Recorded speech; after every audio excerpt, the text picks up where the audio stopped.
Hola chicos, bienvenidos de vuelta al canal. Otra entrevista más, nos estamos acercando peligrosamente a los 40 y tenemos un invitado de lujo, es el maestro FIDE Miguel Senye Caride, tiene 2343 de Elo, llegó a 2374 en septiembre de 2021, es de los mejores de Galicia, está ya prácticamente en el top 10, rozándolo, de ranking 11 está ahora mismo. Y algunos de sus éxitos recientes, pues fue ganar el Campeonato Gallego de Partidas Rápidas en 2017. Ese mismo año también quedó tercero en partidas Blitz. También en lentas tiene buenos resultados. Por citar un ejemplo, ganó el Gallego Sub-18 de 2008. Y además también es entrenador en un club gallego que es el Xadrez Mos. Y también estuvo en Hong Kong enseñando ajedrez y de eso hablaremos un poco más adelante. Y nada, Miguel, bienvenido al canal. Genial, pues muchísimas gracias por invitarme, Artai. Y bueno, estoy aquí esperando tus preguntas a ver en qué aprietos me pones. Bueno, si te viste alguna entrevista, que supongo que alguna te habrás visto, Algún eh, pajarito me dijo algo, sí. pues sabrás que siempre me gusta empezar con la misma pregunta, y sería, ¿quién es Miguel Senye, además de un ajedrecista? Bueno, eh, por profesión soy abogado, eh, pero a un nivel personal, pues me gusta viajar, me gusta sobre todo conocer nuevas culturas, gente de todos los lados, me gusta aprender idiomas y bueno, me imagino que también como cualquier persona normal, estar con la familia, con mis amigos, los deportes también, más allá del ajedrez, desde pequeño jugaba mucho al fútbol sala, pero bueno, vamos, voy a correr, natación, en general todos los deportes me gustan mucho. Pero bueno, más allá del ajedrez, eso, soy de profesión abogado, que es un poco lo que me da de carrera profesional, y luego, pues nada especial, una persona más o menos normal, diría. Bueno, por el momento nos vamos a centrar en ajedrez y te Ujú. voy a hacer otra pregunta que siempre suelo hacer al principio de todas las entrevistas, y es que me cuentes un poco cómo empezaste tú en este juego. Bueno, pues en mi caso fue mi padre el que me enseñó, tendría más o menos 7, 8 años, algo así casual en casa, había un tablero, a él le gustaba y un día, pues bueno, como muchas otras actividades, pues él me inició. Y luego, en el colegio en el que yo estaba, había clases extraescolares de ajedrez y empecé allí, pero un poco, pues sin más, ¿no? Como iba a otras actividades, pues iba a ajedrez, pero poco a poco, pues empecé a mejorar, ya empecé a participar en torneos en la zona de Vigo, escolares y tal y cual. Y de ahí, pues bueno, tenía buenos resultados, me gustaba más, empezó a ser ya una dinámica como, digamos, más continua y empecé a tomármelo más en serio. Eso fue un poco como empecé. Digamos, me enseñó mi padre, luego en el colegio extraescolares y luego ya empecé con clases ya un pelín más serias en Vigo, en Sadre Galego. Y así fue, básicamente un poco como me imagino muchos otros, pues familia o el colegio, sin, sin, sin mucha más intención. Bueno, cuentas que empezaste en xadrez galego, Ujú, ahora mismo estás en el xadrez Mos, ujú. y quería que me comentases un poco eh, cómo empezaste en el xadrez Mos y el porqué de ese cambio. Bueno, a ver, Sadredmo se funda, si mal no recuerdo, fue en el año 2014 o 2015 aproximadamente. Y yo estaba en ese momento colaborando un poco en Sadre Galego y al mismo tiempo Sadre Galego, no sé si lo recuerdas, estaba con la Universidad de Vigo. Yo realmente era jugador de la Universidad de Vigo y yo marcho a Hong Kong el 2015-2016. Y cuando vuelvo, a finales del 2016, yo sigo en el Xadrez, Escola Xadrez Pontevedra Universidad de Vigo. Ahí hay un momento que hay un cambio. Si mal no recuerdo, yo creo que fue en el año 2017. Y llega un momento en el que, bueno, pues al final el Club Xadrez Mos empieza a crecer, empieza a tener, pues digamos, más necesidad de pues, jugar ya en el equipo para que pueda ascender a primera división. De hecho, yo empiezo en segunda división con ellos con el objetivo de ascenderlos a primera, pero todo más viene de una necesidad de los chicos, ¿no? Los chicos al final pues ya empieza a haber cada vez más equipos en segunda, empiezan a necesitar partidas más duras y pues que estén en primera les da más posibilidades de entrenamiento durante la liga, que es un torneo para nosotros bastante importante. Y al final, pues, a ver, también te digo, a mí jugar en División de Honor me da absolutamente igual, y jugar en primera me da yo por mí, si pudiese jugar la liga, jugaría en cuarta o en tercera. Me da igual, una vez que ya la has ganado varias veces y que ya la has jugado, pues no sé cuántos años la habré jugado, pues no me genera mayor motivación, más allá de permitirle a los chicos que tengan más oportunidades. Entonces llega un momento que decido pasar al Cruzaderemos para ayudarlos y, pues bueno, ya creía que la etapa en la Universidad de Vigo, pues ya había terminado, Sí. por decirlo de alguna manera.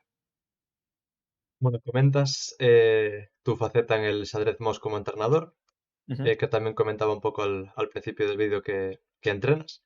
ujú. Y sobre esto, querría que dieses algunos consejos sobre cómo entrenar en los diferentes niveles de progresión ajedrecística. Es decir, cuando uno es principiante y a medida que va avanzando, pues cómo debería ir adaptándose a cada nivel el entrenamiento.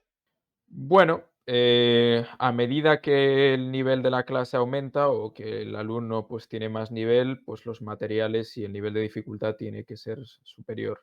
Creo que al final la diferencia un poco es en términos de objetivos y de normalmente cuando el alumno ya va aumentando de nivel, pues ya hay un enfoque más concreto, más específico de qué torneos, qué tipo de partidas, cómo vamos a orientarlo. Al principio, pues bueno, pues es un poco jugar todo lo que hay, sin diferenciar entre un torneo u otro, al final es competir, competir, competir las oportunidades que tengas, pero luego ya entramos en, cuando llegas, pues digamos, yo diría a un nivel de 2000, 2100, ya hay que manejar mucho más repertorio, ser mucho más concreto, específico, plantear más desde el punto de vista de la competición. Ya no tanto entender en general, que sí que obviamente la base la tienes con ese nivel, pero obviamente no tienes todo el conocimiento ni mucho menos, pero ya diría que es empezar a solucionar problemas más específicos.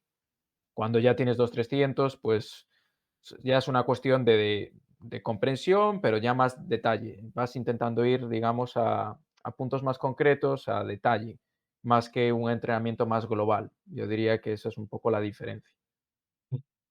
Entonces, por ejemplo, tú a alguien que esté empezando, le recomendarías simplemente jugar, competir en cualquier cosa y centrarse más en aprender finales básicos, hacer táctica, más que en crear un repertorio muy extenso y Yo, ese alguien que tipo de está cosas. empezando, para mí lo más importante es que se empape, comprenda ideas, comprensión, fundamentos.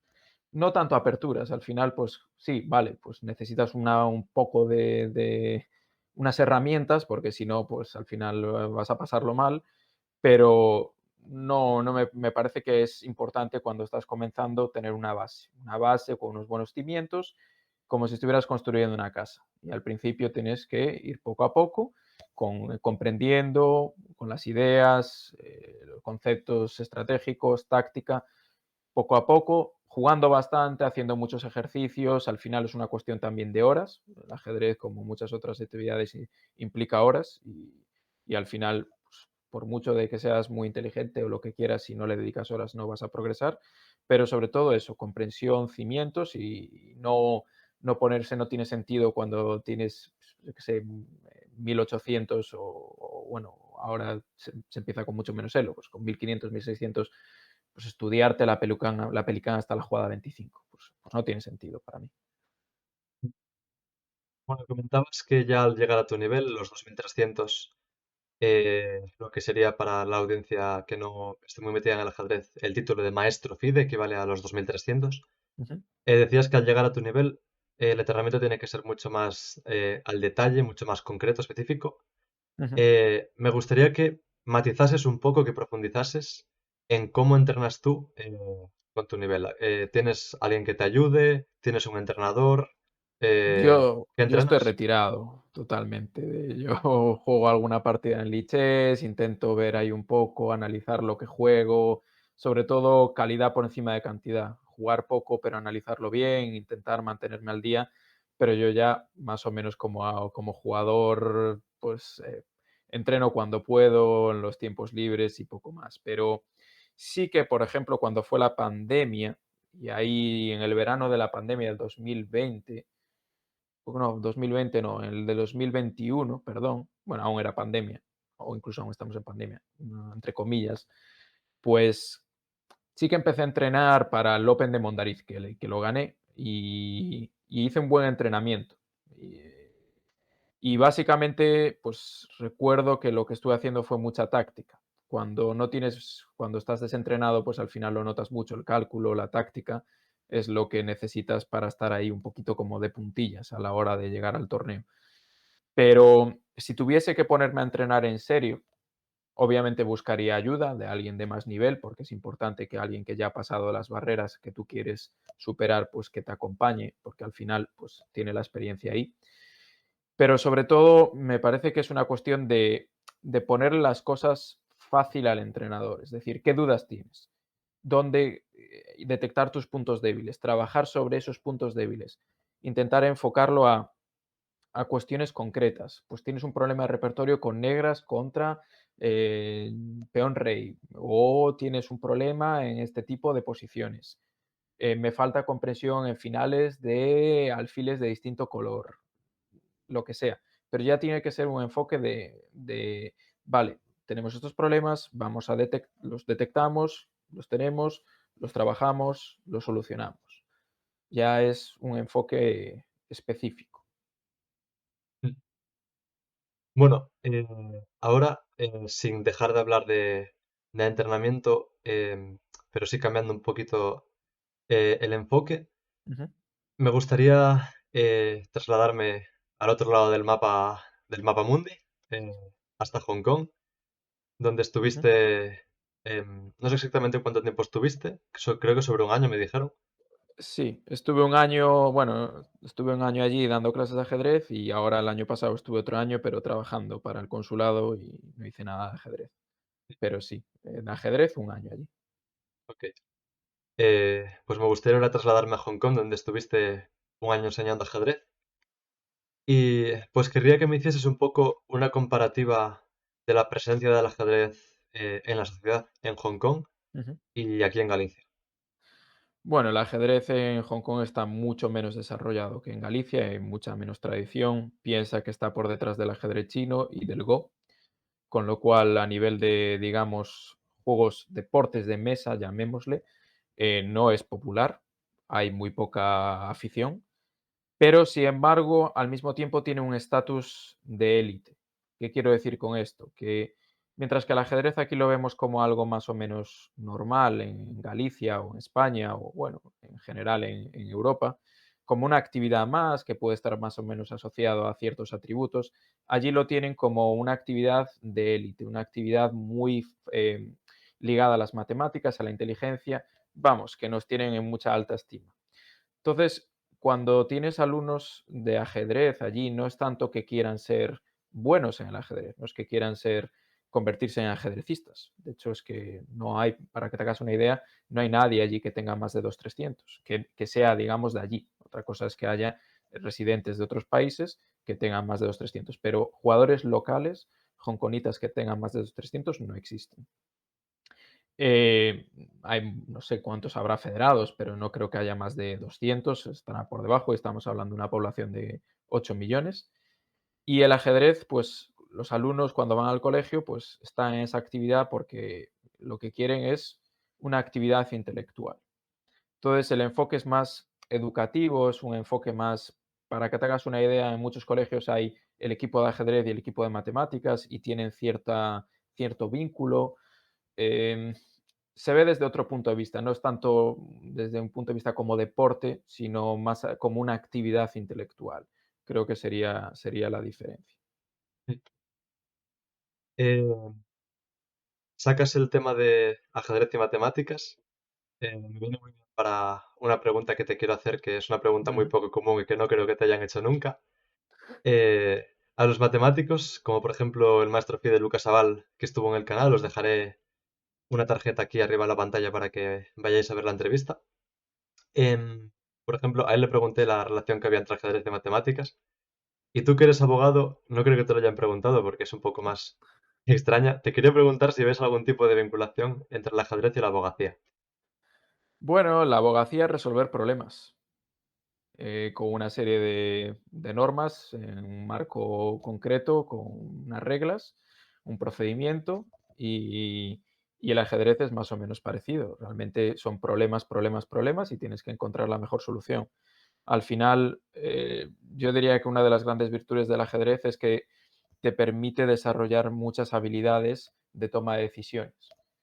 Y hay muchas profesiones en las que al final pues necesitas resolver problemas, tomar decisiones, por ejemplo, bajo presión, al ajedrez con poco tiempo, en la abogacía muchas veces también tienes fechas límite, tienes plazos que tienes que tomar decisiones también en los juicios, en el momento, según lo que diga su señoría, etcétera, que al final, pues bueno, son esas habilidades blandas que les llaman, que pues el ajedrez yo creo que te permite desarrollar.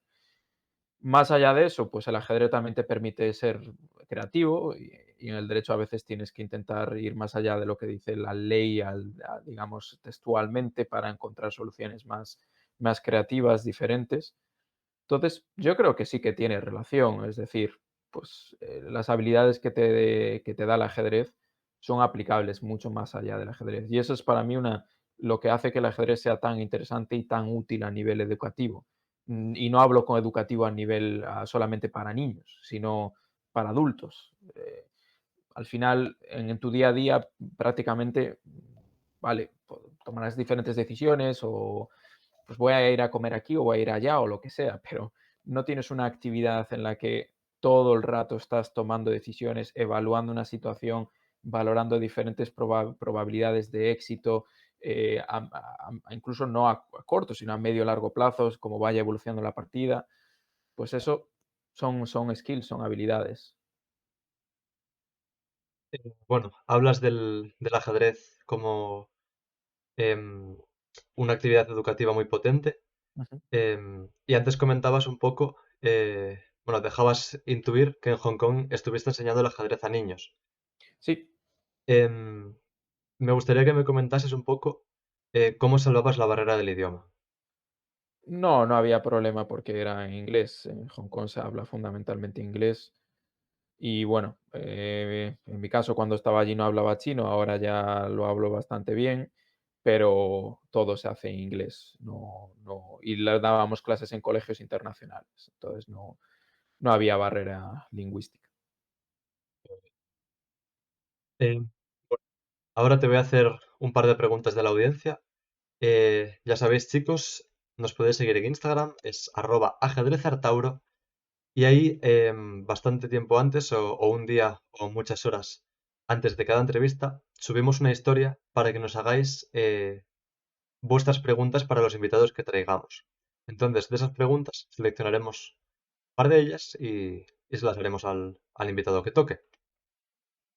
Entonces, la primera pregunta es de un jugador guatemalteco y te Vaya, pregunta, sí, y tenemos audiencia en Latinoamérica, sí. no me esperaba eso, impresionante.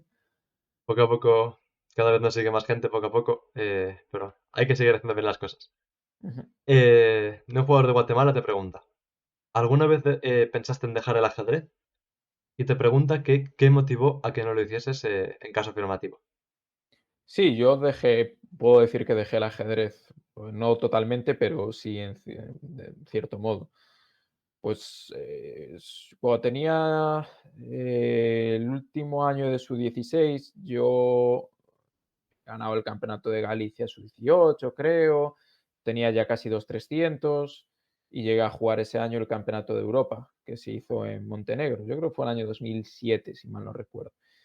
Y ese verano fue un desastre. O sea, además es un verano importante porque es justo, me imagino que tú también lo habrás experimentado o a otros compañeros, cuando vas a pasar a bachillerato, ya más o menos te intentas, pues bueno, tienes que centrarte un pelín más.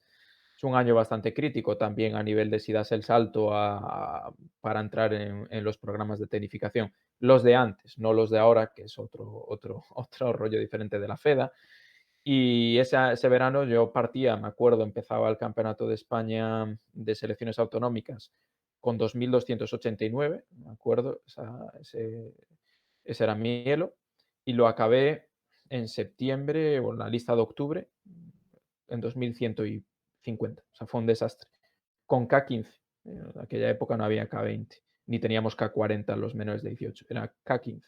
Fue un verano horrible, salió muy mal los campeonatos de España, etcétera. Y bueno, tenía otras actividades, pues, el fútbol sala, etcétera, tal y cual, y, prácticamente lo dejé. O sea, empecé a jugar, entrené, dejé de entrenar, jugaba muy de vez en cuando alguna partida de la liga, prácticamente nada de nada. Pero al final, una vez que ya llegas a cierto nivel, o bueno, al final que te gusta el ajedrez, pues, es muy difícil dejarlo, ¿no? Y bueno, yo veo muchas veces a compañeros que lo dejan en algún momento por esa edad y que luego en la universidad o cuando acaban la universidad se vuelven a poner y terminan progresando bastante hasta llegar a, pues, a los 200 o incluso más. Entonces, pues en mi caso sí, eso es un poco lo que pasó. Fue un poco una desilusión de entrenar bastante, tener ahí un momento crítico de poder dar el salto a poder aspirar pues bueno, a llegar a MI en un periodo más o menos corto de tiempo antes de llegar a la universidad. Como pinché ese verano fatal, pues me desilusioné y tienes otras cosas y eso fue un poco mi experiencia. Bueno, ahora te voy a hacer otra pregunta. Eh, eh, lo hizo una persona a través de Instagram, no sé de qué país es, pero bueno, lo importante que esa pregunta, Ujú. ¿cómo recomiendas estudiar aperturas? Bueno, o hoy en día es que hay tanto material, tantos vídeos de muchísima calidad a coste cero o por muy poco coste, de estas, pues, Chessable o Chess24. Yo, mi opinión es aprender de los mejores. Ahí hay contenido de muchísimo nivel, que no necesitas mucho más. Además, está muy bien digerido, muy bien explicado. Todas estas series de aperturas que hay, pues, de Spindler, es que eso es algo que en mi época, cuando era su 16 o 18, pues la forma de aprender aperturas era te comprabas un libro para tener una buena referencia y luego ibas al Chessbase, te descargabas los tweaks, los de Wiking Chess, y intentabas ver qué es lo que había de último grito, o incluso había libros solamente de aperturas de los informators, incluso yo llegué a tener alguno. Intentabas ver qué es lo que jugaban los buenos, ¿no? Pero ahora, con todos estos materiales que hay de vídeos que están hiperactualizados, yo diría que si tuviera que aprender ahora aperturas, ponerme a ello, pues básicamente me pondría a ver esos materiales, esos vídeos, me parecen didácticos, sencillos y que te los está explicando, pues eso, jugadores de élite. Es que Anis Giri creo que también tiene ahí compendios, Vallejo de la francesa, etcétera. Yo iría por esos materiales. Luego, dentro de no mucho rato, te preguntaré específicamente por algún libro y por alguna serie, que siempre lo pregunto a los entrevistados.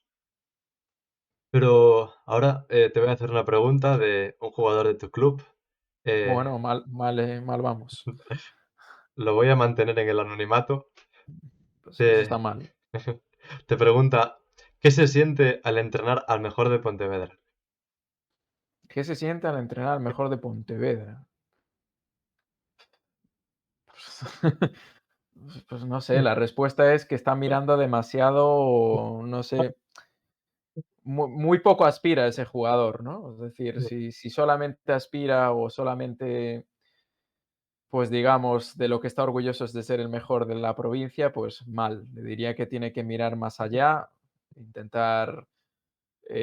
Además, pues, pues para que sea pues, mejor de Pontevedra, pues ahora un alumno nuestro quedó campeón de Galicia de su edad, de su 14. Así que le diría que espabile, que su título es un título menor en nuestro club ahora mismo. Am, bueno, ahora te voy a hacer las últimas dos preguntas que siempre le hago a todos los invitados. Ujú. La primera de ellas es que quiero que me recomiendes un libro, bueno, obviamente relacionado con el ajedrez, eh, por si había alguna duda. La primera es que me recomiendes un libro, una serie de vídeos y un canal de YouTube. Pues mira, te voy a responder a la primera pregunta y a las otras dos voy a intentar sacar algo de la chistera, porque parezco un abuelo, la verdad. O sea, en libros. A ver, hay tantas opciones y hay todos los de Agar son buenísimos, los de, eh, ay, ahora no me acuerdo, de Boresky, no, ay, Dolmatov también tiene muy buenos libros, pero me imagino que otros entrevistados te han dado esas respuestas. Para mí un libro que me gustó mucho y que lo utilicé en su día cuando tenía 14, 15 años y me gustó bastante porque me intenté reflejar un poco y ver un poco mi carrera cómo podía parecerse. Y era un jugador que en su época me gustaba mucho, es un libro de Michael Adams. Lo escribe Michael Adams y el padre. Y creo que se llama Grandmaster Development o Development of a Grandmaster. Creo que no está traducido al castellano. Es un libro ya, pues eso, tiene igual 20 años. Y cuenta cómo desde que empezó, desde que aprendió a jugar al ajedrez, comentando sus partidas y la evolución de los torneos que jugaba, un poco también te daba te permitía ver cómo pues, los viajes, cómo iban los fines de semana, a jugar por Inglaterra, fuera de Inglaterra, Michael Adams y su padre y su familia, y hasta que llega a Gran Maestro.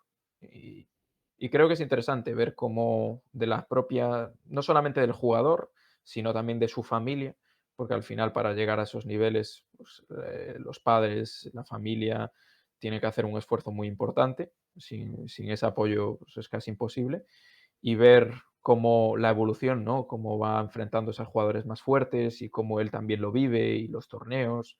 Creo que es un libro muy interesante para alguien que está más o menos, pues eso, jugador joven, 14, 15, 16 y que quiere ver un poco cómo alguien que ha llegado a la élite, pues vivía esos momentos, ¿no? De progresión. Una serie, pues no te sabría decir. Yo recuerdo hace mucho tiempo que vi una serie de Peter Svidler de aperturas de La Española que me pareció increíble, pero eso fue hace mucho tiempo, así que no te puedo decir mucho más allá. Y un canal, Esa serie es con D3, ¿no? Y A3. es que hay una de la Moller y del Arcángel y luego hay otro también de D3 contra la Berlinesa. Creo que hay ahí varios vídeos de Svidler.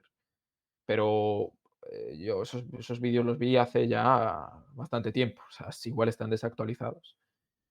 Y un canal, pues, por ejemplo, a mí un canal que me gustó mucho, pero creo que no sé si está muerto ya, en su día, hace ya tiempo, era un canal de un gran maestro argentino, italiano-argentino, que fue es una leyenda viva, eh, que se llama Carlos García Palermo. Y tiene unos vídeos muy caseros, ¿no? Sale ahí con un tablero mural explicando finales y diferentes posiciones. Y el nivel de calidad es impresionante. Eh, lo que pasa es que, bueno, recuerdo que eran pocos vídeos y no sé si seguirá publicando, pero bueno, me parece que hay ahí cierto contenido que más allá de los canales más conocidos, hay como grandes maestros, sobre todo ya a una cierta edad, que tienen ahí pues vídeos que no están bien editados, no están, son como de andar por casa, pero es como si te estuviese dando una clase, pues eso, jugador de élite de sus tiempos, ¿no? Con un conocimiento brutal. Em, y bueno, para acabar, una pregunta que siempre hago y es, ¿qué pregunta que no te hice querías que te hubiese hecho?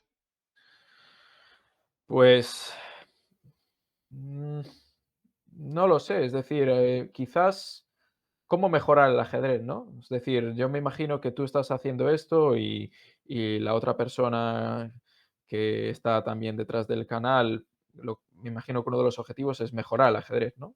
Es posible que sea uno de vuestras metas. Entonces yo os diría, ¿cómo mejorar el ajedrez? ¿No? ¿Cómo mejorar que el ajedrez pues, vaya mejor pues en Galicia, por ejemplo, o en España? Creo que sería una buena pregunta. ¿Qué se puede hacer para mejorar las cosas? ¿Y tú qué harías? Bueno, hay muchas formas, ¿no? Yo creo que, por ejemplo, lo que puede hacer un jugador o lo que puede hacer un club es muy limitado. Es decir, se pueden hacer grandes cosas, hay clubes que por sí solos han hecho maravillas, pero son frágiles. Es decir, si tú ves la historia de los clubes de ajedrez en Galicia, igual seguro que lo recuerdas, Marcote en su época, que era uno de los equipos más importantes de España o de Europa o del mundo, quizás, se podría llegar a decir. Pues Marcote ahora ya no es lo que era a nivel, digamos, competitivo. Otros equipos van y vienen. Y es difícil al final lo que pueda hacer el impacto de un jugador, de un árbitro, de un organizador, de un club. Y los que sois jóvenes y que estáis activos, yo diría que tenéis que empezar a meteros más en temas de la estructura del ajedrez, que es yo diría a nivel federativo. Tenéis que intentar, sé que no es fácil, pero tenéis si participar más, intentar meter más, que haya más renova pues eso, que se renueve con la vista el punto de vista de las personas jóvenes que estáis ahí, que queréis, que el ajedrez progrese, e intentar que haya un poco de relevo, para que, bueno, pues al final esa estructura crezca y que dé ese soporte, pues, a todos los jugadores, a todos los clubs, que yo creo que es muy necesario, para que al final, si no creas esa estructura, lo que puede hacer un equipo solamente es, se pierden muchas sinergias, se pierde, pues, al final es complicado.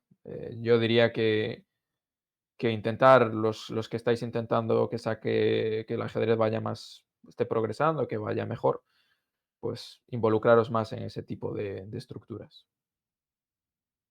Bueno, ya para cerrar la entrevista, me gustaría que nomines a alguien para que lo entreviste. Puede ser cualquier persona de cualquier lugar o tiene que ser, Sí, ¿me pones alguna limitación? no hay limitación, pero Carlsen está difícil. No, Carlsen no creo, no parece que sea. Pues yo te diría que no sé a quién has ido entrevistando, pero te diría que entrevistes a alguien ya mayor, a alguien ya que haya dedicado al ajedrez 30, 40 años, que Vamos ya a una lo haya, entrevista. que haya visto, pues, lo haya visto ya casi todo, ¿no? A nivel ajedrez, bien sea Galicia o bien sea España. Alguien veterano, alguien que te pueda decir, pues, que te pueda mostrar cómo ha ido evolucionando. Creo que sería bastante útil. No sé a quién, pero un perfil de ese estilo. Tenemos algunas ya bastante de edad avanzada, por ejemplo, tenemos una con Francisco Torre, que en el momento del vídeo tenía 94 años, por ejemplo. Ujú. Luego tenemos otros de no tanta edad, pero sí muchísima experiencia, como Daniel Rivera. Os iré Por dejando ejemplo. tarjetas aquí arriba para ir Por a los ejemplo, vídeos. Dani sí, podría ser muy buena opción, porque Sí, sí, conoce muy bien el ajedrez en Galicia, lo lleva tratando desde hace muchos años, tiene muchísima experiencia, te puede dar sí, sí, una visión muy amplia. no sé si me expliqué mal, pero decía que los entrevistamos a estos dos ya. Pues mira, pues Y entonces mi sugerencia ya la habéis cumplido, así que os tengo que dar las felicitaciones, la enhorabuena por haber hecho el trabajo ya, con anticipo. Eh, y bueno, ¿quieres que entrevistemos a alguna persona en concreto? Pues no lo sé, no se me ocurre. Igual, pues mira, ¿habéis entrevistado a alguien de federación? Em, Entrevistamos al técnico de ajedrez de la Federación Española de Deportes para Ciegos, Pablo Martínez, Ujú. pero de federaciones autonómicas o de la FEDA no, o de Pues la FIDE. mira, podéis intentar tener una entrevista con el presidente de la Federación Española, con Ochoa, o con el presidente de la Federación Gallega, Gaspar, por ejemplo, ¿no? También se llevan muchos años y os pueden dar una idea pues, de cómo está el ajedrez, de cuando ellos empezaron, qué es lo que había, qué es lo que se ha hecho, qué es lo que las limitaciones que se encuentran, porque al final muchas veces pues se ve desde fuera y a ver qué es lo que hay desde dentro. Es fácil criticar desde fuera, pero tampoco se sabe muy bien eso, que el trabajo que realizan, pues a veces es el que es y es el que se puede hacer. Entonces, ver esa visión a nivel de federación puede ser interesante. Pues nomino a Ochoa o a Gaspar, por ejemplo. Bueno, eres la segunda persona que nos recomienda entrevistar a alguien de alguna federación. Joder, pues tenéis todo hecho ya, entonces yo ya aquí ya no puedo No, pero aportar nada ya después. aún no lo hicimos, pero lo tenemos en Pues cuenta. Tenemos una lista larga de, de nominados, pero poco a poco los iremos trayendo. Es una buena sugerencia y nada. Bueno, vamos a hacer una pequeña recapitulación que siempre hacemos al final de las ujú. entrevistas. Miguel Señe, Maestro Fide, alrededor de 2350 de Elo, uno de los mejores de Galicia, también entrenador, abogado. Muchas gracias por la entrevista. Nada, muchas gracias a vosotros y os deseo lo mejor con el canal, que vaya todo Gracias. bien. Y nada, chicos, darle like al vídeo, comentar algo si es de vuestro deseo y sobre todo compartidlo mucho porque nos ayudáis muchísimo a difundir las entrevistas, las partidas que comentamos, todos los contenidos que tenemos. Así que compartid los contenidos si os gustan. Y nada, muchas gracias por el vídeo, por ver el vídeo, perdón. Y hasta la próxima.